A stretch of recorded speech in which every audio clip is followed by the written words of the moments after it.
This is a spiritual conversation between Rishi Agastya and his disciple Vajranabha. Deep within the dense forests of Dandakaranya, where the air hummed with the echoes of ancient chants and the rivers flowed with divine grace, lived the great Rishi Agastya, a sage of profound wisdom and immense power. It was here, under the cool shade of a sacred banyan tree, that his devoted disciple, Vajranabha, sat before him, struggling with a question that had haunted him for long. One evening, as the orange sun sunk behind the distant mountains, Vajranabha bowed before his guru and voiced his curiosity. Vajranabha asked, "Guruji, we have heard countless stories where the asuras performed intense penance to attain immortality. They always sought freedom from death, yet none of them truly attained it.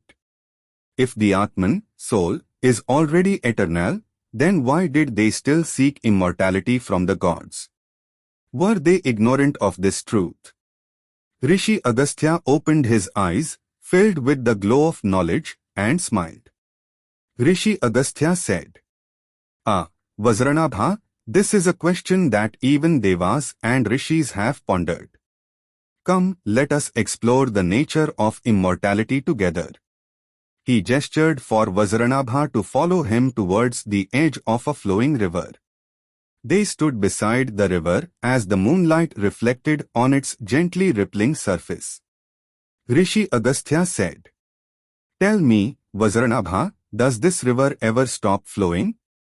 Vajranabha replied, "No, Guruji, it moves endlessly." Agastya bent down, scooped up some water in his hands, and let it trickle back into the river. Rishi Agastya said, "And yet, this particular handful of water is no longer here. It has merged back into the greater flow. What does this tell you?" Vajranabha replied, "It means that while the river is continuous, its individual drops are always changing." Agastya nodded. Rishi Agastya said, "Likewise, life is an unending flow. No physical body can escape time, for it is like a drop in this river, temporary and ever-changing. The asuras, despite their immense penance, sought immortality of the body, forgetting that no form can last forever. They wished to hold on to the drop, forgetting that the river must always flow." Vajranabha's eyes widened in realization. Still contemplating, Vajranabha asked, "But Guruji, what kind of immortality can truly be achieved?" Agastya led him deeper into the forest until they reached a vast peepal tree, its roots stretching deep into the earth. Rishi Agastya replied, "This tree has stood for centuries. It has seen kings rise and fall, yet it remains. Tell me, Vajranabha, is this tree immortal?" Vajranabha said, "Not truly, Guruji. One day, it will also wither and fall." Agastya nodded and said, "Yes, but what if this tree drops a seed? And that seed grows into another tree. In this way, its essence never dies, even though its form changes. This is another kind of immortality, leaving behind something that continues beyond our limited existence." Vajranabha reflected for a moment. "So Guruji, this is why great rishis pass on knowledge, why warriors seek eternal fame, and why kings build great temples and cities. They seek to live on through their actions." Agastya smiled. "Yes, my child. This is karmic immortality, one way to transcend death." Vajranabha's mind expanded, yet a final doubt remained. "Guruji, if the Atman is already immortal, then why do people fear death?"